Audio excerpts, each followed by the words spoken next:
Prague is officially ditching budget travelers. Town Hall has announced plans to cater more to luxury visitors, so I guess it's gonna be the next Paris in here. I mean, we already have a mini Eiffel Tower, route service and protests every weekend, so it's not a long way to go.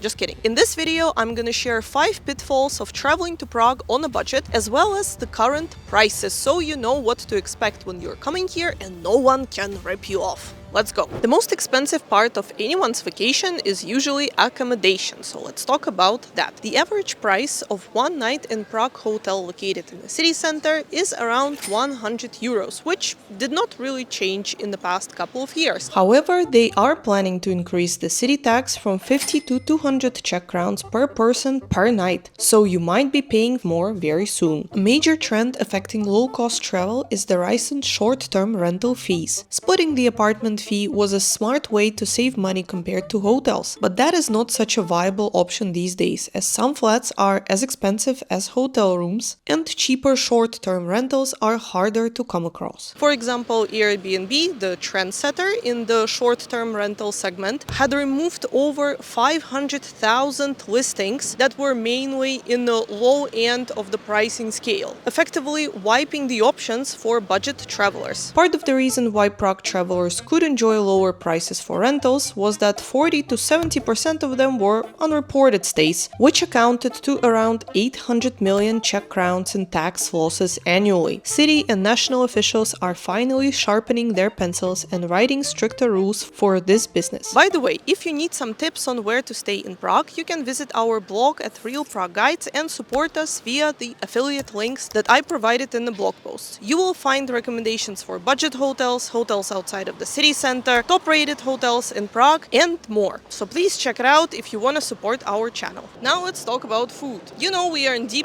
when fried cheese at Lokal, supposedly a restaurant for locals, costs 315 crowns. I checked and 2 years ago it was around 280. Now 10% increase might not seem like a lot, but when you look at the bigger picture, the bill for 2 people for lunch or dinner is usually right below 1,000 crowns these days, and that is not budget friendly anymore. In the past, we've been recommending Czech traditional restaurants even for our budget travelers, especially for the daily menus. These are the saving grace usually if you are on a budget, but I have a confession to make. We as people who live in Prague rarely go to Czech traditional restaurants these days, especially the ones in the city center, because they are just too expensive. And when we do go, then we catch ourselves thinking, well, if we had paid just 200 or 300 crowns more, we could have gone to a Michelin recommended restaurant and received better service and overall experience there. When we are choosing a restaurant to go for lunch or dinner, we are usually looking at some other cuisines because they tend to be cheaper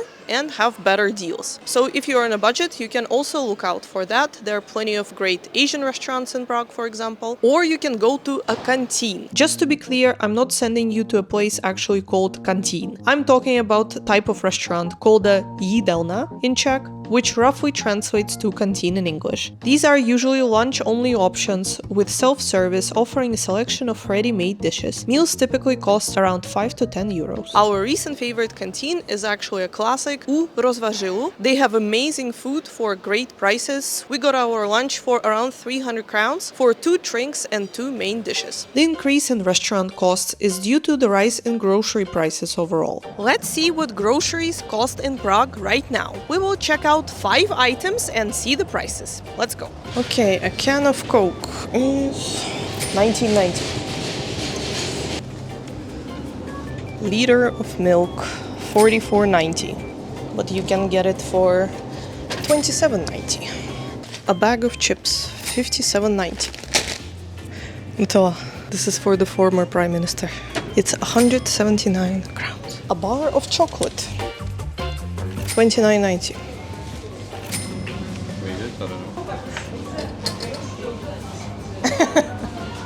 Okay guys, so now you know how much things are in Prague currently. Let me know in the comments if it is cheaper or more expensive in your country. I'm really curious to know. And now let's talk about admission fees and tickets to concerts and tours, because Prague inflation isn't just about mayo and French fries. A lot of historical landmarks had to adjust their prices over the years, some slightly, others significantly. The biggest recent shocker was of course Prague Castle, which raised their admission tickets by 200 crowns. But other sites also followed suit. For example, Old Town Hall and Petrin Lookout Tower now charge extra for buying tickets online, calling it skip the line ticket. Smart. And when it comes to large marketplaces such as Get Your Guide, Viator or Airbnb, we can also see that they now favor luxury products more. By the way, this would be a good place to mention it, because I know that some of you guys were getting tickets for our tours via Get Your Guide, but unfortunately I have to say that we no longer offer our Old Town tour via this platform. It was not our choice, we just received one email where they said they're wiping it from the platform, not because our rating was bad, it was very good actually, 4.9 out of 5 stars, but because it was part of the broader regional cleansing. Not sure what that was, but that sounds creepy. So just so you know, you can no longer get the tickets to our Old Town tour through there, so please go to realpragueguides.com and check out our tour selection. So here's my sad prediction for the tourism in Prague, that in the upcoming years you will see less and less affordable products advertised on these large marketplaces, because from their money-making perspective, it is better to have pricier experience where they would earn more money on commission. And that is actually aligning perfectly with the current Prague Town Hall's trend on tourism. Why would you welcome 1,000 budget travelers to Prague when you can welcome one luxury traveler who would spend the same amount of money here? Of course, it is always dressed up as the fight against over-tourism, but think about it. Would they really fight it if they were earning a lot of money from all the people who were coming here? I think the real problem was that you didn't have to spend your monthly paycheck in one weekend to have fun in Prague. So nowadays, when the city officials are talking about the fight against over-tourism while simultaneously mentioning the luxury refocus of Prague as a tourist destination, I hear it as the Orwellian doublespeak. We are not earning enough. Let's find out if beer is actually cheaper than water in Prague. Everyone says that, but is it true? Is 28.90 the OG Pilsner Urquell. So this is 38.5. My favorite is 25.9 Dark Kozel. And we are at water. That was more difficult to find than beer, for sure. Hop. 14.90.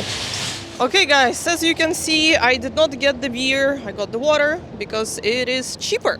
So maybe nowadays it is not true anymore that beer is cheaper than water in the Czech Republic. Maybe you know a place where they sell beer for cheaper than 14.90 for the bottle of water. Let me know in the comments. Another appealing part of Prague as a travel destination for budget travelers was of course its diverse party scene. At some point people were even predicting that Prague is gonna become the next techno capital of Europe, but that has never come to fruition. Anyways, I think Prague as a cheap travel destination for partying is also a dying trend, because if you live here, you know that in the past few years a lot of really popular hangout spots that were affordable for both locals and travelers have been experiencing issues. For example, we spoke about Kasarna Karlín in our 2025 update. At that time, this popular venue was actually closed due to some problems with law, but they were able to reopen. Who knows if it's gonna stay open though, because it seems like a lot of potential investors were very interested in the area, because Kasarna Karlín is this huge historical military barrack complex basically that could be rebuilt into a business center or a hotel, for example. But quite recently, another very popular local hangout spot that you can see behind me experienced problems with regulations as well. This place is colloquially known as Stalin, after a huge monument of Stalin that used to stand here during the communist times, but was rather rather epically blown up at some point. Anyways, it recently was announced by the administration of this alternative venue that they're being forced to close down. Apparently, Prague's magistrate had concluded that the underground spaces are not safe to use, which then the Stalin administration, again sounds very funny, fended off by saying that they haven't actually been using those. The only thing that they're doing here is having parties and events outside where they have a little cafe where you can buy drinks. So maybe there's a new investor that is interested in purchasing this area and repurposing it for something else to gain more profit. Not sure what it would be, an underground data center or a secret lab. That would be very fitting. Looking at the recent statistics, which show that Prague is now one of the least affordable cities to live in, based on the salary to living expenses ratio, it is really no wonder that travelers find it difficult to visit here. If Czechs are taking trips abroad to shop for groceries, it is no wonder that you can't really dine out inexpensively. And if local hangout spots are disappearing, you won't be able to find a €2 beer and cool company anymore. It really sounds like clock is ticking for budget travelers to Prague.